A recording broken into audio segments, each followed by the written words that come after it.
Jail ചാടിയ സൗമ്യ വധക്കേസ് പ്രതി ഗോവിന്ദച്ചാമി പിടിയിലായി. തളാപ്പിലെ ആളൊഴിഞ്ഞ വീട്ടിലെ കിണറിൽ നിന്നുമാണ് പോലീസ് പിടികൂടിയത്. ഇന്ന് പുലർച്ചെ 1:15 കണ്ണൂർ സെൻട്രൽ ജയിലിൽ നിന്നുമാണ് പ്രതി രക്ഷപ്പെട്ടത്. കറുത്ത പാന്റും കറുത്ത ഷർട്ടും ധരിച്ചയാളെ കണ്ടെന്ന ഒരാളുടെ മൊഴിയുടെ അടിസ്ഥാനത്തിലെ തിരച്ചിലിലാണ് പ്രതിയെ കണ്ടെത്തിയത്. സെല്ലിന്റെ അഴികൾ മുറിച്ചുമാറ്റിയാണ് ഇയാൾ പുറത്തെത്തിയത്. അലക്കാൻ വെച്ച തുണികൾ കൂട്ടിക്കെട്ടി വടമുണ്ടാക്കി. പിന്നീട് മതിലിന് മുകളിലുള്ള ഫെൻസിംഗിൽ തുണി തിരുകി.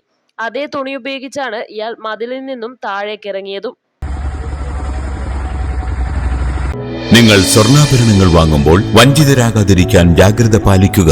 2023 ഏപ്രിൽ 1 മുതൽ സ്വർണ്ണ പരിശുദ്ധി ഉറപ്പുവരുത്തുന്നതിന് കേന്ദ്ര ഗവൺമെന്റ് ആഭരണങ്ങളിൽ HUID നിർബന്ധമാക്കിയിരിക്കുന്നു. 100% ആഭരണങ്ങളും HUID മുദ്ര ചെയ്ത മലയോര മേഖലയിലെ ഒരേയൊരു ജ്വല്ലറി പടിഞ്ഞാത്ത് ഗോൾഡൻ ഡയമണ്ട്സ്, ചെറുപുഴ, ആലക്കോട്, പാടിയൊട്ടിച്ചാൽ.